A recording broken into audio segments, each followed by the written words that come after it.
नमस्कार दोस्तों, स्वागत है आप सभी का आपके अपने YouTube चैनल चंद्रमाशा भक्ति पर। तो दोस्तों, इसके पहले हमने जितना पढ़ा है यहाँ तक हम लोग पढ़ चुके हैं और यहाँ से आज हम लोग शुरुआत करेंगे दोस्तों। तो आशा करता हूँ आप सबको ये सब समझ में आ रहा होगा दोस्तों। अगर कोई त्रुटि हो रही तो उसके लिए मैं क्षमा प्रार्थी हूँ दोस्तों। अगर आपको वीडियो पसंद आए दोस्तों तो इसको लाइक और शेयर ज़रूर करें। अगर आप चैनल पर नए हैं तो प्लीज़ इसको सब्सक्राइब करके बेल आइकन प्रेस कर दें, जिससे नए वीडियो का नोटिफिकेशन आपको बहुत जल्द ही प्राप्त हो जाए। तो चलिए दोस्तों, आगे हम लोग समझते हैं जहाँ तक हमने पढ़ा था। तो चलिए दोस्तों, समझी विविध विधि विनती मोरी को न कथा सुनी दे खोरी एते हूँ पर करी हई जय शंका मोहिते अधिगत जड़ मति रंका। मेरी अनेकों प्रकार की विनती को समझकर कोई भी इस कथा को सुनकर दोष नहीं देगा। इतने पर भी जो शंका करेंगे वे तो मुझसे भी अधिक मूर्ख और बुद्धि के कंगाल हैं। दोस्तों, तुलसीदास जी कह रहे हैं कि मेरी अनेक प्रकार की विनती को समझकर, दोस्तों उन्होंने अब तक आप देख सकते हैं उन्होंने कितनी विनती की, कितना आग्रह किया, अपने बारे में भी क्या बताया, क्या कमियां बताई।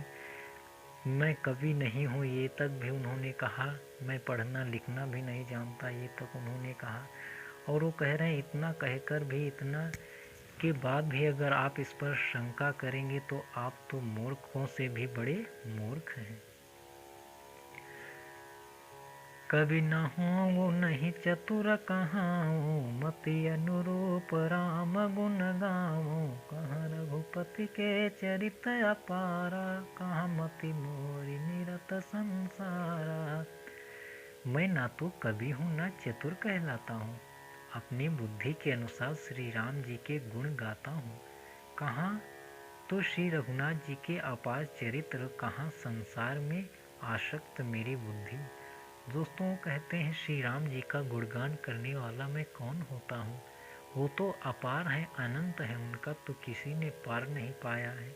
लेकिन मैं उनका एक भक्त होकर उनका केवल गुणगान कर रहा हूँ। जेहि मारो तगिरि मेरो उड़ाही कहूँ तो लकहि लेखे माही। समुझत अमित राम प्रभुताई करत कथा मन अति कदराई। जिस हवा से सुमेरु जैसे पहाड़ उड़ जाते हैं, कहिए तो उसके सामने रुई किस गिनती में है। श्री राम जी की असीम प्रभुता को समझकर कथा रचने में मेरा मन बहुत हिचकिचाता है। दोस्तों कह रहे हैं उनका, श्री राम जी का चरित्र इतना अपार है, उनकी प्रभुता इतनी अपार है कि मैं सकुचा रहा हूँ, हिचकिचा रहा हूँ कि उनका वर्णन कैसे करूँ, उन सबका वर्णन मैं कैसे कर सकता हूँ। दोस्तों गोस्वामी बाबा जी ऐसा कह रहे हैं। शारद शेष महेश विधि आगम निगम पुराण। नेति नेति कहि जासु गुण करहि निरंतर गान। सरस्वती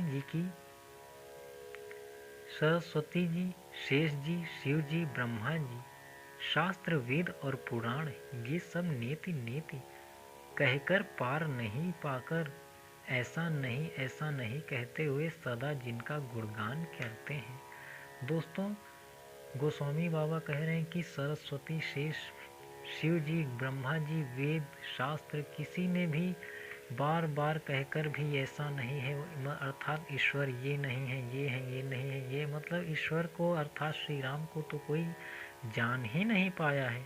उनका गुणगान सदा कोई कर ही नहीं सकता कि वो क्या है वास्तव में।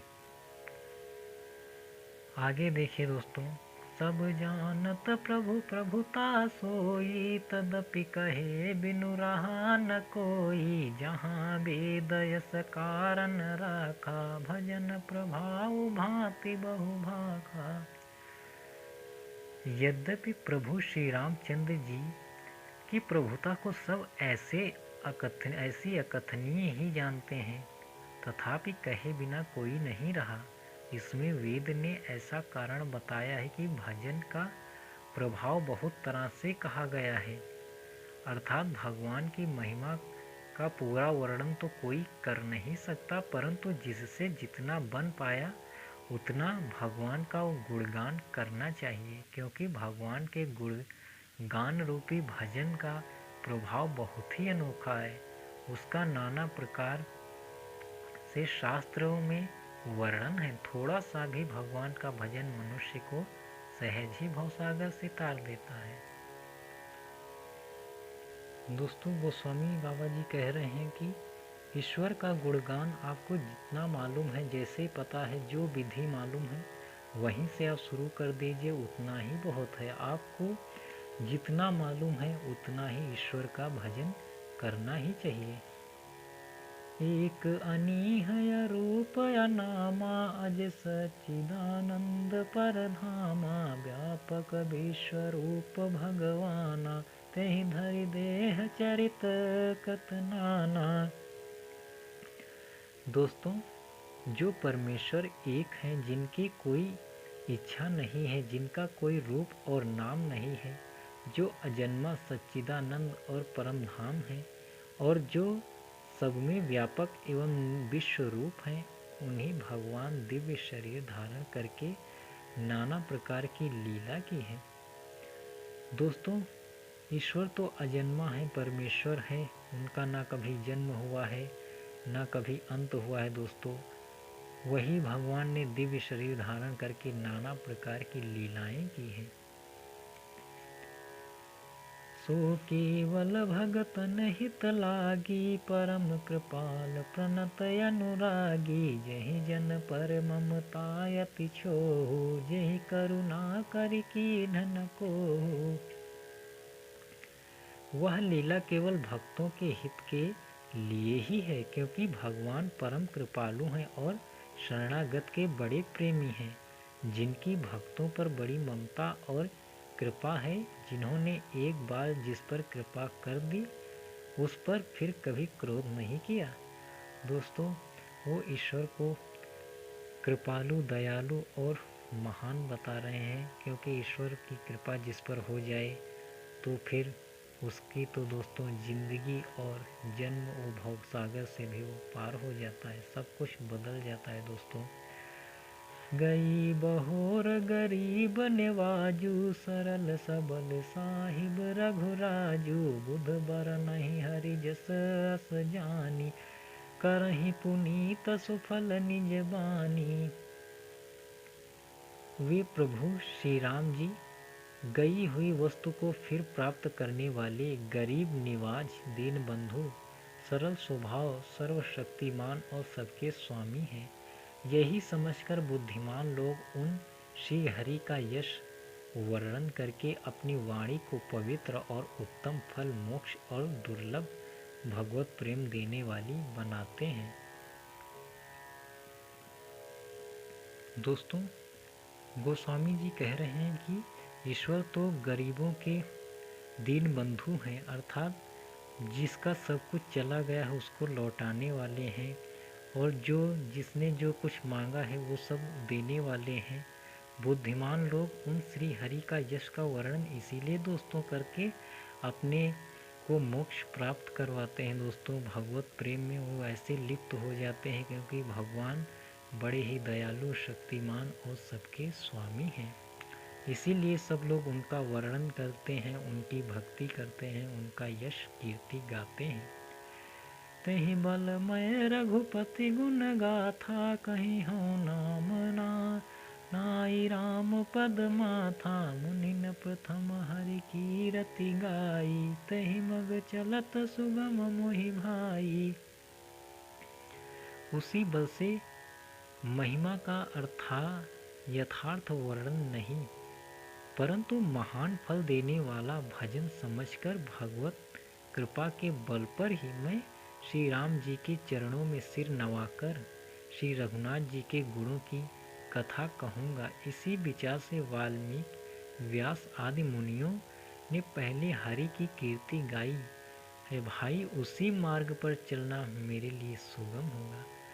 दोस्तों, वो कह रहे हैं मैं इसीलिए मैं भी जैसे सारे कवि लोग मोक्ष को प्राप्ति के लिए भगवान का यश गाते हैं, उसी प्रकार मैं भी उनका वर्णन करूँगा। जितना मैं जानता हूँ मैं वही कहूँगा दोस्तों, क्योंकि वाल्मीकि, व्यास जी आदि महान मुनियों ने भी ईश्वर की कीर्ति गाई है और मुझे भी उन्हीं के मार्ग पर चलना ही चाहिए। आगे चलते हैं दोस्तों। अति अपार जे सरित बर, जौन पसी तु कराय, चढ़ी पिपीली कौ परम लघु, बिनु सम पार ही जाए। जो अत्यंत बड़ी श्रेष्ठ नदियां हैं, यदि राजा उन पर पुल बंधा देता है तो अत्यंत छोटी चींटियां भी उन पर चढ़कर बिना ही परिश्रम के पार चली जाती हैं। इसी प्रकार मुनियों के वर्णन के सहारे मैं भी श्री राम चरित्र का वर्णन सहज ही कर सकूंगा। दोस्तों वो कह रहे हैं जिस प्रकार महान मुनियों ने श्री राम जी का वर्णन किया है, उनके चरित्र का वर्णन किया है, उसी पद चिन्हों पर चलकर मैं भी उनका ऐसा वर्णन कर सकूंगा, ऐसा मुझे विश्वास है। तो दोस्तों आज के वीडियो में बस इतना ही। आशा करता हूँ आपकी समझ में आ रहा होगा। तो मिलते हैं अगले वीडियो में, तब तक के लिए नमस्कार। जय श्री राम।